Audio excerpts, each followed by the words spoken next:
Yeah, and that was the worst part about it, right? Is that even those who weren't affected, their boss's boss's boss heard SolarWinds on 60 Minutes or SolarWinds on CNN or SolarWinds somewhere and said, hey, I don't know what this stuff does, but if we're using it, what's going on?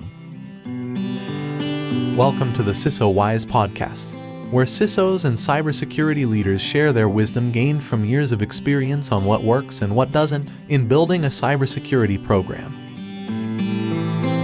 Listen to CISO Wise on the go by subscribing to the CISO Wise podcast, available on all podcast apps.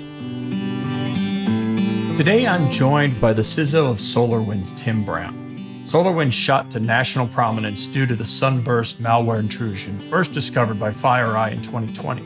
This incident resulted in the first stand-up of a cyber unified coordination group with the Cybersecurity and Infrastructure Security Agency, the Federal Bureau of Investigation, and the Office of the Director of National Intelligence to coordinate a whole-of-government response to this incident. The Atlantic Council said that Sunburst was a significant moment for cloud computing security, and the attack raised concerns about the existing threat model that major cloud service providers use. Now imagine being the cybersecurity leader at the organization identified in this intrusion that affected thousands of customers. That was the situation Tim found himself in late 2020. He joins me here today to share his experience and wisdom in dealing with one of the most significant cybersecurity incidents in recent memory. This episode is brought to you by the Carnegie Mellon University CISO Certificate Program, which is named a National Center of Academic Excellence in Information Assurance Education by the NSA and the Department of Homeland Security. In the CISO program, you will learn the skills you need to be an effective CISO through targeted, interdisciplinary coursework and hands-on practical applications led by faculty from Carnegie Mellon University's Hines College and the Software Engineering Institute, including yours truly. I invite you to learn more by visiting hines.cmu.edu/CISO or follow the link in the show notes below. Today, I'm joined by Tim Brown. Tim joined SolarWinds in 2017 as the Vice President of Security and now leads their security efforts as their Chief Information Security Officer.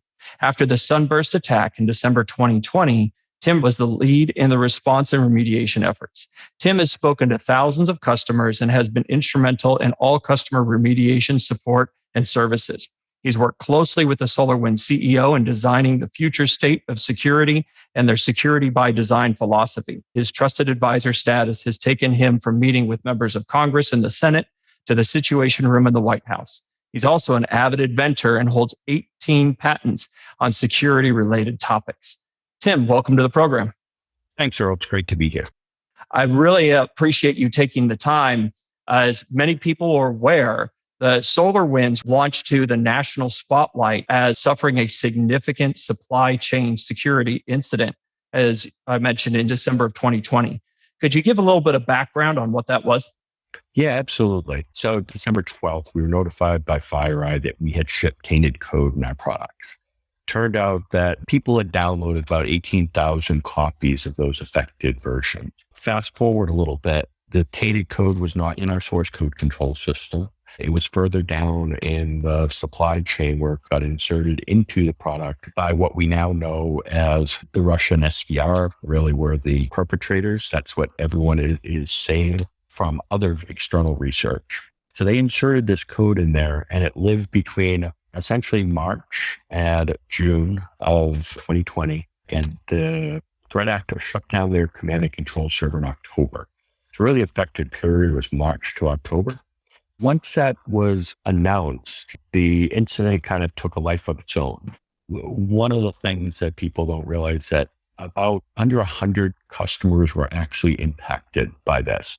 9 agencies, this is according to public information, so it could be off, but 9 agencies up to then 90 commercial entities, could be lower, but that's a maximum amount. And it's simply for a number of reasons. A lot of people put their Orion servers behind firewalls and they weren't on the open internet. Even if they were on the open internet, the threat actor had to care about you. They had to go to the next level to do something. And for many of them, they didn't. So that brings a window down from a much larger number to a more reasonable number of what was actually affected. Thank you, Tim. I really appreciate the overview. As you said, I think a lot of people could get more details. A lot of it's been very public. But what's different here is you're in the unenviable position of being at the helm of cybersecurity during one of the most public cybersecurity incidents impacting a wide number of organizations. So, what was that like? Yeah. So we quickly realized that we want to get as much information to our customers first. So really it was a customer first response, and getting information out, getting people to have clear information on whether they were affected or not, working with government agencies to help get that information out, the CISAs of the world, the FBI for investigations, just working closely with a number of both government entities across the world, along with private researchers as well. So it was absolutely an experience you'll never forget. The first 3 weeks was kind of no sleep. We didn't have Christmas, didn't have New Year's. Those things didn't exist in 2020. I remember that resulted also in a lot of frustration with your customers because they were dealing with the response in the middle of the holidays. And it's not a coincidence that a nation state would pick that timing. So being a CISO in the community, how has that been that this incident disrupted a lot of your friends and colleagues and others' holidays as well? What's that been like? Yeah, and that's the worst part about it, right? Is that even those who weren't affected, their boss's boss's boss heard SolarWinds on 60 Minutes or SolarWinds on CNN or SolarWinds somewhere and said, hey, I don't know what this stuff does, but if we're using it, what's going on? And just the investigations that they had to do in order to figure out, was I affected or was I not? It was terrible for them. And you're right that I wasn't the only one that lost holidays. Many companies were trying to figure out what they owned, what they had, were they affected or not, were they targeted or not. So it was a difficult period for the world. And not all information was clear and correct, just a lot of misinformation going on. So it's hard for people to understand what should they do. So you missed your holiday. A lot of other people missed their holidays, but you still have your job. And fire the CISO is something we hear frequently. Why are you still the CISO at SolarWinds? Good question. So that was a question that during a RSA presentation, they asked Sudhakar, who's our CEO. He basically said that if I was going to go hire CISO, I'd hire Tim. If I would hire somebody with his credentials, his background, his knowledge. I think the other part of that is some of the things that were needed during that period of time, especially, and still now, are more of executive presence, the ability to communicate, the ability to talk to all levels of an organization, the ability to take ownership and move forward, the ability to get on the phone. And my little intro said, I've talked to thousands, and that's probably about right. So the role from an internal CISO quickly changed to an external facing CISO overnight. And that's one that I think everybody needs to be prepared for. They need to be able to be prepared to get on. Literally the first week was, of course, the largest governments and the largest companies of the world. Now we've switched to some of the smaller ones, but still, just a lot of people want to know what you know at a moment in time. How you go about explaining things to that level is different. And it's important you're able to do that. So throughout this process, especially in the first 3 months, it was simply that voice for the company, being that voice to the world, which was critical. And they absolutely needed it. When something like this happens, the more critical you are to the response, the more critical you are to the resolution, the more critical you are to getting things better, the more valuable you are to the company. I think that is really the reason why I'm still here. So I want to go back to this idea of pivoting, and you had the support of the CEO in pivoting from being an internal facing CISO to an external facing CISO is a huge amount of trust that you put in that person, because not everyone can be out in front of the media or talking to customers or meeting with regulators or with elected officials. Tell me a little bit about what it was like making that pivot. Did you have the support of the board as well? Did they try you out first before they let you go? You became the face of the security for SolarWinds, which was effectively safeguarding the future of the company at that point. Yeah, luckily my career and my past careers had been very public facing. As you noted, that I testified to Congress a few times, talked to the White House, did a lot of different things externally. And were those in response to SolarWinds, or those were before SolarWinds? No, those were prior lives. Okay, so you had that experience. You had been through. Absolutely. At Dell, I was out there in front of everyone. I've keynoted in front of 10,000 people at RSA. So the idea of speaking to large executives, and luckily my experience from the outside and from prior positions that I'd held really lended themselves to the switch. But that's not what you were hired for initially. No. So in my past life, the way I like to say it is I built a lot of security products. In SolarWinds, I switched more to operations. So I wanted to really do an operational role, and I wanted to be able to have my team, build my team, and really focus in on the practical areas of the world. So I was really focused on more of the operations side and the engineering side for 3 years prior. But when I needed to switch back outside, I had the skills. I'd been media trained for 20 years from 3 different companies. So when something like this came up and said, hey, you need to go talk to people, I was prepared for it, I guess. Messaging to the customers, being forward with facts, those were some of the most important things. But you're uniquely also a public company. And so if I were to ask that question to the CFO, or maybe the CEO, they might have a different response because they want to get out and message to the market or to shareholders rather than customers or maybe to regulators. How did that conversation go?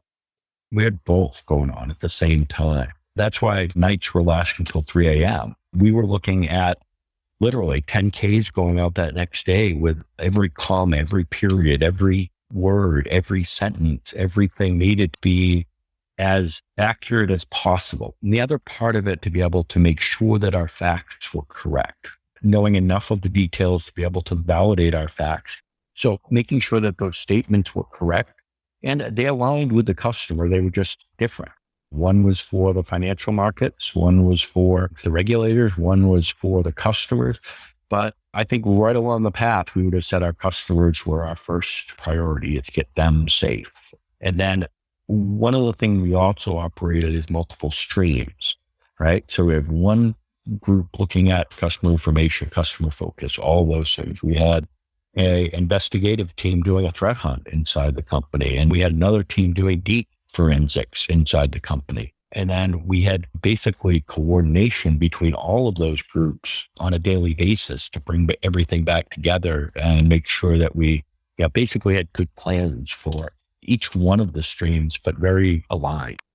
You almost had the collision of all these different streams of everything together, right? You were infrastructure, government contractors, nation state, public company reporting. You had so much at once. A lot of CISOs have had to deal with an incident at some point, but yours is kind of a perfect storm of a lot all at once. How did you manage that streams, and what advice would you give to CISOs dealing with how to manage errors? Bring the right folks in to help. We did a really good session at an RSA. So that's online. It's the YouTube video with all of our partners. Believe it or not, our legal team, DLA Piper, has a cyber division, and they came in and acted as a good quarterback. So they quarterbacked a lot of the organization, got the right folks in from a threat hunt perspective, from CrowdStrike essentially to do threat hunt. We need somebody with deep expertise and building products. So we brought KPMG's forensic team in. Again, great job from those guys. Make sure you have the right folks on your call list and make sure they're available right then so that you can have the correct program of project management. Remember, you're spinning up 5, 10, 15 independent programs plus all the splinter programs. So you've got to make sure you've got all of those things going on, well coordinated, well organized. You mentioned 15 or so different streams. You mentioned some real A-list names here, DLA Piper and CrowdStrike, KPMG. Did you have them under retainer? Did you have to scramble to get them? How did that initial coordination go? We had that ready to go. DLA had been a partner for a while. So it's important you have at least a primary. And from that primary, you can get others associated with that. So the relationship to be able to have who to call quickly Very, very important. Then the other part of it is relationship to the outside world, the CISAs of the world. And that's one of the other things we found a little bit later on in the investigation was, hey, we need some ties into not just CISA, but the national defenders around the world. So government contacts, law enforcement contacts. Absolutely. So FBI was involved very quickly. CISA was involved because they're a good voice of truth. They also have sister organizations around the world. So all of the national defenders we wanted to meet with. So we brought in Krebs Stamos group, and Chris Krebs, former director of CISA, and Alex Stamos, who's a former CISO for Facebook. Chris had contacts around the world. It was easy for him to just send an email, pick up a phone, and we would get the right people on the phone. What happened is the national defenders had no other play in the game except real information. So convincing CISA, recommending things, and then we tied very closely with their recommendation. Our recommendation matched very well, actually. So feeding CISA your recommendations based on your understanding of platform technology capabilities, all the forensics you did, passing those to CISA to recommend you publish that. And so more than just you reaching out to your customers, CISA did the outreach and you supported by pointing to CISA's recommendations. They amplified the messages for us. It wasn't like you just call them up and say, hey, here's what my message is, just send it. It's a lot of work to get to them understanding, hey, you said these weren't affected. How do we know? Show us proof. It was not a rubber stamp that they'll go out and do those things, but they absolutely were a great amplifier and a really good, strong partner. So if any of the CISOs here end up in these types of situations, they're a fantastic partner and tireless workers. A bunch of passionate and technical people. I spent 10 years at Homeland Security. I'm so glad to hear that. So following with that theme, with when you look at, say, the NIST model, for example, you always have after response recovery. You ran through multiple work streams. You had all of these issues that you were juggling. How did you get better? Where did you grow? What did you learn? We quickly defined something called secure by design. Secure by design came from a mantra from our CEO. And really that took into a number of different things. It took people. It took our infrastructure and our technology or build environments. All three of those were affected. We needed people. We needed to make sure that people understand cybersecurity, play a larger role in cybersecurity, that they support our missions and model. People training, additional fishes, additional remediating training, creating a whole culture of security across the organization on a journey. That one's never done. Infrastructure. When you have folks that are looking deeply into your environment and you're paying them millions of dollars, they find things. You fix them. You find them, you fix them. We were working infrastructure every day with the CrowdStrike KPMG guys for the first probably couple months. It was just a lot of tightening down on the outside, a lot of tightening down of just infrastructure in general, and just providing less privileges for certain areas. We've implemented multi-tiered MFA, so administrators have YubiKeys now, taking an assumed breach model from the inside. On the build side, this happened in our supply chain, this happened in our build system. So first thing was, okay, well, how do we put resilience into that more? January 25th, I think, was our build when we got to 100% efficacy check. So that means take a line of source, go through the build process, it's a product, we then install the product, we decompile the product and get it back to source. So we match everything in source code control, the libraries, the files, everything back to what we've shipped.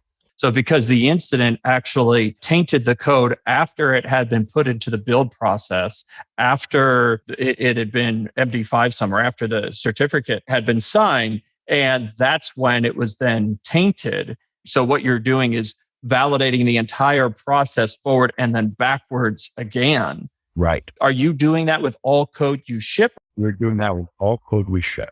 Is that something you recommend CISOs also look at? Absolutely.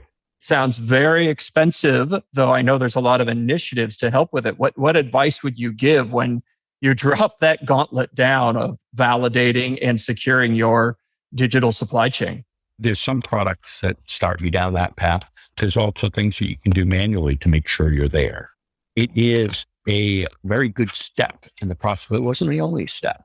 So other things that we've also done is made sure that everything from a check-in to code has not just a peer review, but a architect review at the same time. So what done is no longer just a rubber stamp. Your Kanban boards are making sure that it's really done. So simple moves like moving everything to AWS and putting all your build processes in code allows you to say, well, who has access to it? Well, 5 people. Everything's audited, everything's controlled. So you put the check to make sure you still match. That's always there, the two-way build. But then you also put 3 different pipelines in place. So you build an security pipeline, you build in a dev pipeline, you build in a lab or production type pipeline. Building in 3 pipelines with no individual having access to all 3 means that if you want somebody to affect your build again, you would have to get collusion. So again, assumed breach model says, okay, we've got that there. We've got a safeguard of the 2-way build. We've got a safeguard of the 3-way build. Were you not in the assume breach threat hunt mindset prior to Sunburst? In some cases, but not as much. From the administrator perspective, absolutely. But assume breach to the max. That's going to add a lot of complexity to you every step of the way. Remember, nobody can do anything by themselves any longer. Nobody can be responsible for 2 things any longer.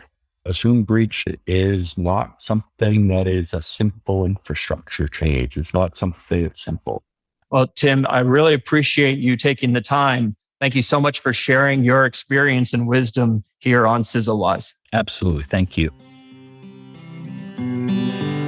You have been listening to the CISA Wise podcast. Learn more about how you can get the wisdom and insights of a world-class CISO as your cybersecurity mentor at www.cisowise.com.